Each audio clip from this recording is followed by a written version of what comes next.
Hello, I'm Don Moores, and welcome to Montgomery Week in Review. The League of Women Voters of Maryland is busy in Annapolis testifying on bills about voting and elections. Elaine Apter, the co-president of the League of Women Voters of Maryland, will give us information about these various bills. Well, the first bill introduced in the 2018 Maryland General Assembly session concerns pregnant rape victims' ability to end the parental rights of their rapists. Wow.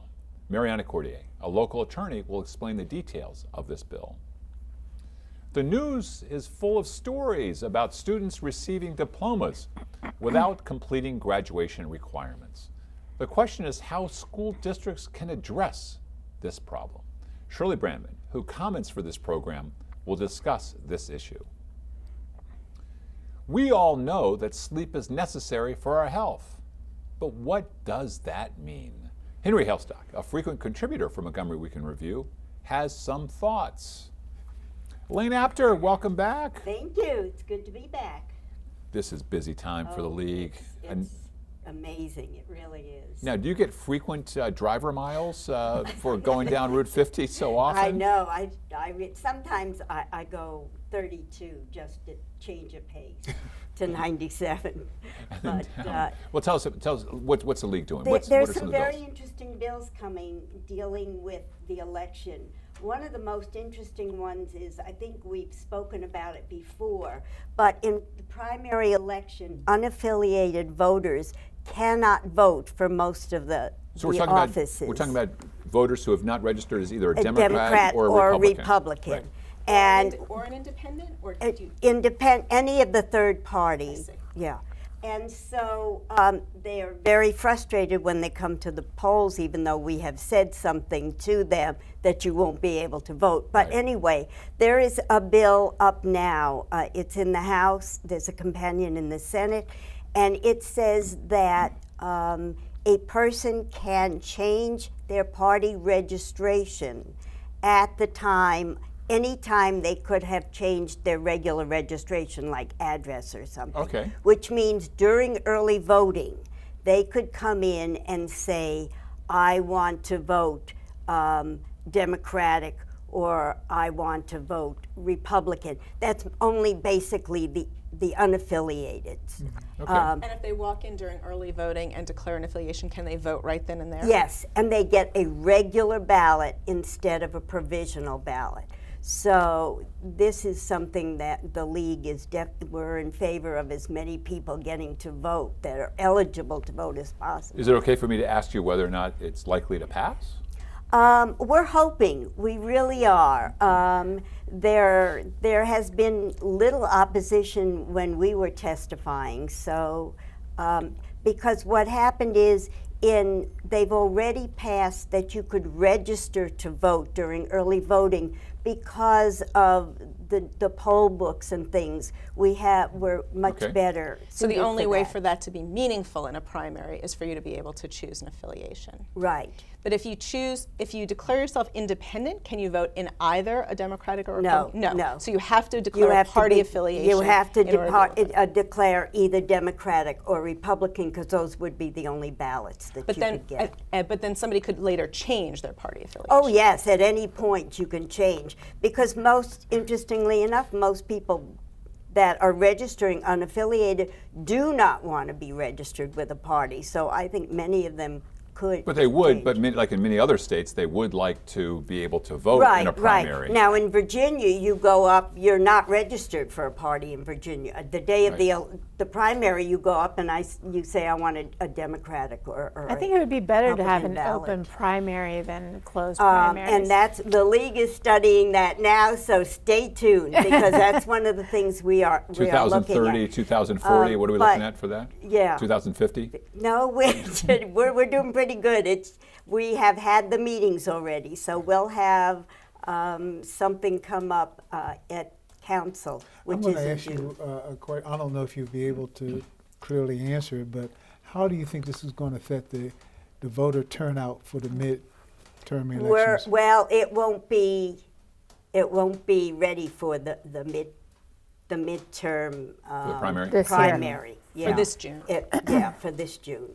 Okay. And the other thing very quickly is I did testify for Montgomery County, who there is a bill in that wants Montgomery County to do what they call ranked choice voting to fill vacancies, and that's basically where you choose candidates 1, 2, 3, 4, 5, your choices, and somebody has to get over 50% of the votes, because when you fill vacancies, somebody can be elected with 5, 10% of the voting population. Sometimes 5 or 10 votes. Yes. Because nobody's coming. So this is something that Montgomery County asked us to do, and it's enabling legislation. Well, so I know that will I be like interesting to going back follow. to the open primaries. I mean, I like that idea because for a long, long time I was an independent, and I wouldn't go for the primary. I mean, maybe I had one thing I could, or two things Right, the that I Board could of vote Education. for. Right, and judges. sorry, but I was just like, why Well, bother? that's the only reason You I know, declared. so I think it would make Right. if you open it, more people would go. No And question. it's an about- easier message because Right. there's no confusion. Anybody who shows up Right. can vote. Right. And I think this bill, what it is basically the compromise. We've got about a little less than a minute to Okay, go. and very quickly, there's also bills coming through on campaign finance Okay. and open government, and so just look at the lwvmd.org website. We have reports from State Circle, and we're following all these bills. Real quick, final word, gerrymandering.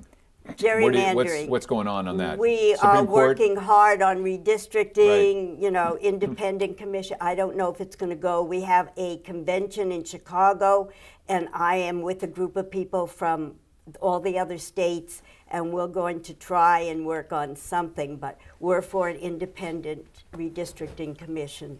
Amen, sister. Maybe we You can bring got those it. Californians over and help us out in the Oregonians. Yes. They've done a good job on that. Thank you very Okay, much. Look forward to sure. seeing you next time. Hello, Hello. Miss Cordier.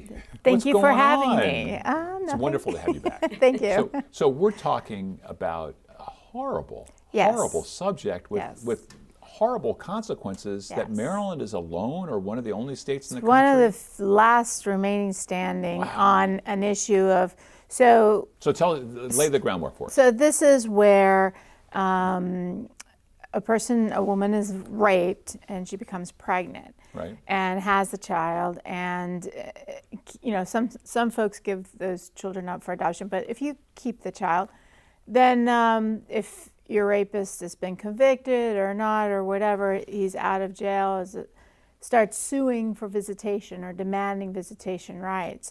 So that is a problem, obviously, because it's almost it's re-victimizing the victim because Oh they my have God. to see their rapist, their abuser, and then the factor of when we do family law, when you're doing divorces or people have children outside of wedlock, and we have to work out the visitation schedules and the exchanges Right. and how the parents are not to disparage the other parent and all of that. How do you ask a person who's been victimized so violently to have to be able to put a good face forward and a good foot forward, and I mean, it's just hard. And it also gives the rapist the opportunity, the attacker, to continue the victimization. And so we have finally gotten to modern age where you can request the termination of the parental rights of the rapist. And this has taken a long time A to get very to this long stage. time, yeah. The bill had been introduced in various forms for, I would say, the last 10 years. And I think it's one of Montgomery County's delegates has really been leading Kathleen the charge. DeMay is the person who introduced it. She really has been advocating for victims' rights and in this issue.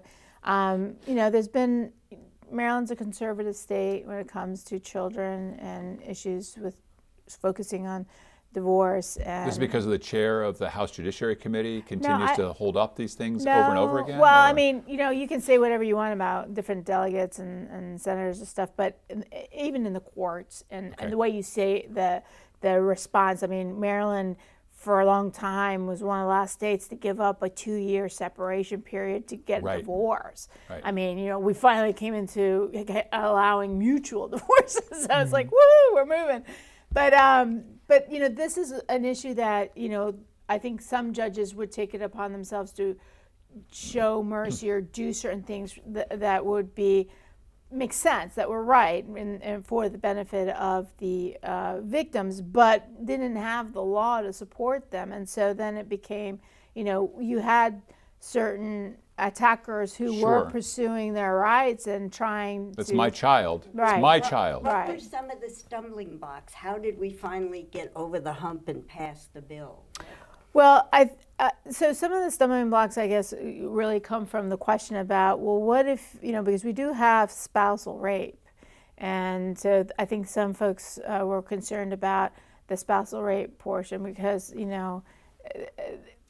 could that be used as a tactic to cancel or terminate another person's parental rights? And so, and there were other issues as well. I feel like there's also just a growing recognition and awareness and an open conversation nationally about the ongoing impact, right? You're the victim of a rape, you're the victim of an assault, what that does to you going forward. And I think as we've highlighted that. And rape traditionally is one of those crimes that really tarnishes the reputation of the attacker, which should, and the victim. So, did she want it or did she encourage it? Right. So until the Me Too movement really picked up pace, it really was difficult sometimes for women who are sexually assaulted or abused to, they make a claim. I mean, if anyone's watching the news right now, you've got that staffer who had not gotten clearance because of the domestic violence in his home and the restraining orders and the White House, the secretary to the President of the United States, in charge of all staffing, in charge of everything that goes on to the President. And his ex-wife shows a picture with a black eye, and so is that somebody,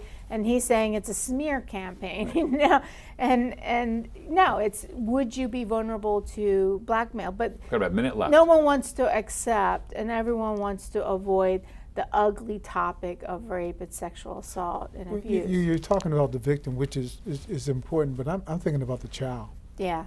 It's bad enough in divorces and dealing with a child who has separation between the mother and the father. Sure. But just think of a child that was conceived through rape. Right. And how does the mother handle telling a child That you're your the daddy, result, yeah. Right, and Right. we see those issues in the custody cases About anyway, 15 because seconds. there's always your father is this or that, or your mother is this and that, and the child's thinking, well, that's 50% of my DNA. So the damage to kids is really hard. So I think this is, trying to encourage improving children's lives And that's what we should all be doing. and victims. Helping kids and victims Yes. not have to live through this. Thank you, Mariana. Sure. And look forward to hearing more about it. Hopefully that there's been a real solution in Annapolis. We'll be right back after these messages.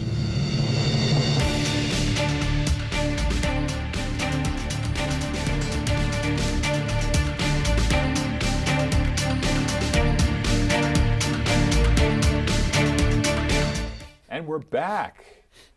Well, Shirley, Mariana just ended that segment looking at where the interests of the kids and coming in from Henry. And here we are.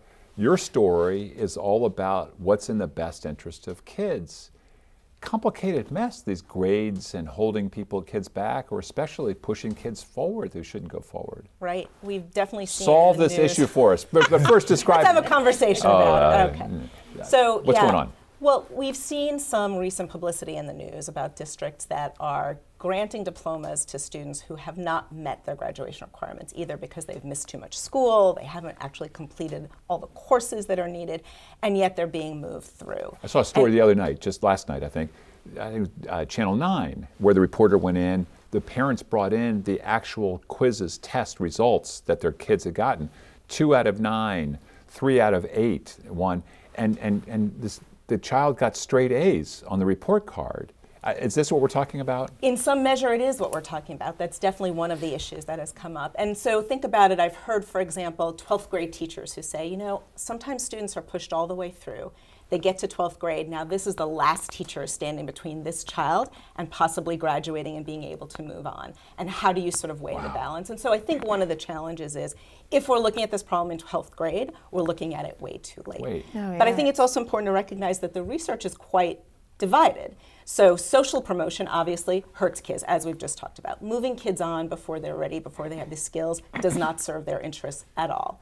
But we also know that retaining kids, which many school districts have tried, has its complications as well. Kids who are retained more likely to drop out down the road. And then the incentives for the schools and for the principal and everything else is to move these kids along because of the No Child Left Behind, the Well, as we've legacy started and to everything tie else. teacher evaluations Right. into how many kids they move forward, the Performance. incentives have gotten Right. out of whack. Right. So if we step back and really want to look at what are we talking about for young people, the kinds of kids who are struggling with this, often it's because there are other things going on. It's Right. kids who aren't coming to school because maybe they have to work. Sure. It is kids who are not coming to school because there's trauma going on in their home life. And so how do we really think about what schools are doing long before we get to that final moment of 12th grade to make this worthwhile? We got to solve this right here today. We're not going to solve it right here, but I think there are a lot of things that we've seen that make sense. So, for example, thinking about how to make school more relevant. Okay. Opportunities somewhere during your pathway to have internships, to have apprenticeships, so that young people are seeing a connection between what's happening in that school building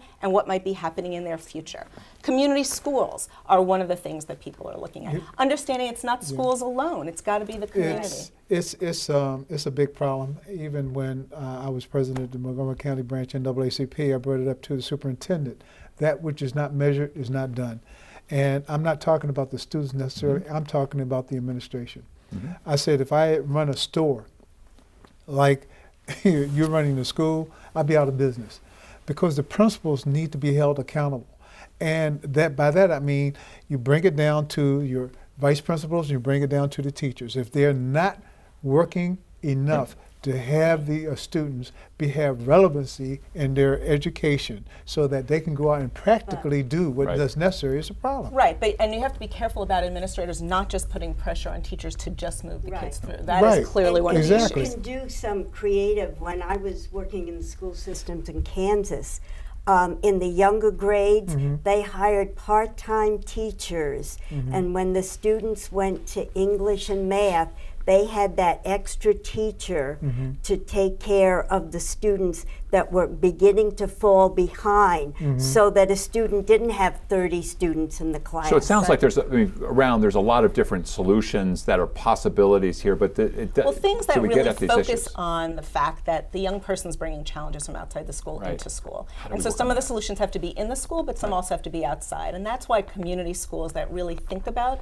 those kinds of partnerships, where there are things that you have sort of in your grab bag that create some of the engagement and relevance for students matter. I think it's also training and supporting teachers better because young people, again, are bringing 40 challenges into seconds the left. classroom that we haven't seen before. So I think what this conversation should be about is not necessarily punishing the kids, not necessarily tightening up, but really taking a step back and saying, long before we get to that diploma stage, what are things that can be happening that better support teachers, that give students more experiential opportunities, that really think about how we engage students so that it means something. So ignite something within them, it sounds to me, what you're, Absolutely. what you're And saying. that they get enough sleep. Sleep? Is sleep an issue? It is an issue for all of us. Also get enough sleep. Everybody needs sleep. There are a number of schools We in got- the we got- system we're right out. now that We're out. have shown a lot of initiatives to promote students the correct way. Right, positive youth development Yes. is a big focus. You're stepping on your time. Oh. Shirley, thank you very much. This conversation, I was joshing, thinking 6 minutes we can solve this issue, but thank you for bringing this up, and let's keep conversing, and hope you'll be back soon. I'd love to, thanks. So I heard the word sleep over here mentioned. I stole your thunder. Tell us, Henry, you're here to talk about sleep and the importance of sleep. Tell us about what's going on. What's the problem? There's new studies that have shown that people who sleep less than 7 to 8 hours a night, it's been linked to basically memory loss. Right? There you go. You didn't sleep last night, did you? Those 5.5 hours you've been sleeping, Henry, are coming up. So memory loss, Memory dementia, loss and loss of productivity. yes, loss of productivity, and it's even linked to parts of Alzheimer's. Right. Okay. Really, if you look at it, the brain is really more active at night than during the day. The brain is bombarded with a lot of sensitive data throughout the day that it really can't process. It processes more memories at night than it does during the day. And Oh, I that's- believe it. I feel it sometimes during the day. I'm on the move, I'm doing one thing after the other, especially during trials. And that night, it's a struggle to get a good night's sleep because it's almost like you're reliving everything and you're remembering things that at the time you didn't register that's happening. And so I think professionals sometimes really compromise too much of their sleep and end up having other issues. I think a lot of, for instance, attorneys have substance abuse issues that are related to not being able to sleep. There's a whole commercial business on this sleep. Are there any things that are really effective? There's drugs and there's over-the-counter things and Alcohol. tapes and alcohol. Substance abuse. Have any of them been proven realistically, that will I'll help? use myself as an example because the many things that I was doing when I was working, it was a problem. So I started refereeing basketball just for the, exercise and everything. And I found that I was able to sleep better during the day. And the little trick I used to do is that when I started thinking about some of the things that I needed to take care of or I need to try to resolve, I wrote it down. And even the fact that I got up sometime in the dark, don't turn lights on, in the dark, walked around a little bit just to focus on some of this. It really worked.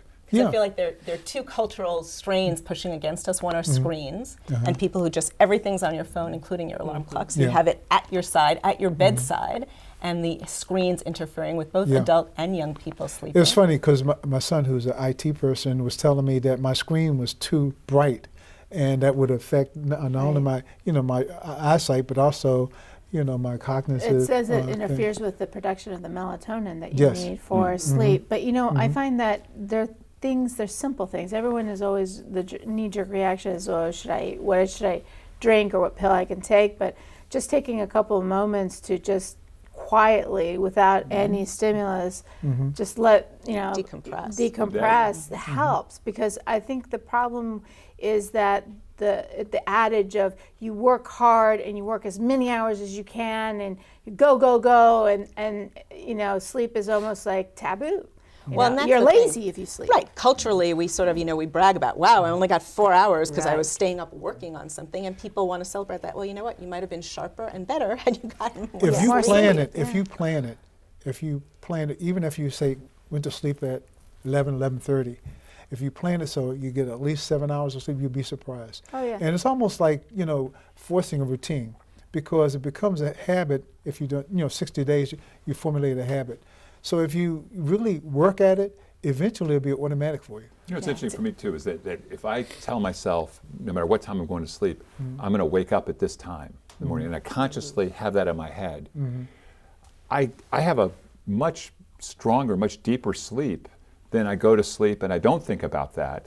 And then I wake up, now, even if it's 8 hours later on, I'm more tired than I would have been. I wonder what that phenomenon is. Well, see, it's still 7 to 8 hours is crucial because the chemicals that are secreted, during the various stages of sleep really help in your memory, in your respiratory system to rebuild the body as well as the mind.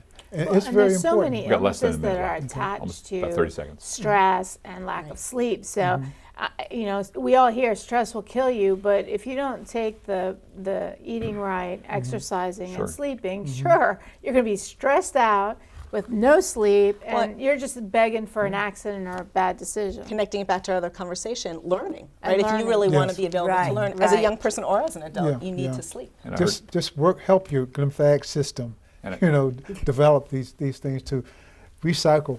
And I heard this morning up to 10% of fatalities, car fatalities, are from people falling asleep at the wheel. Yeah. Come back and tell us more about this. Glad to. Thank you, in a relaxed way, everyone, for joining me for this week's edition of Montgomery Week in Review. And all of you, the viewing audience, thank you for joining us. I'm Don Mooers. Please join us next week, the same relaxing time.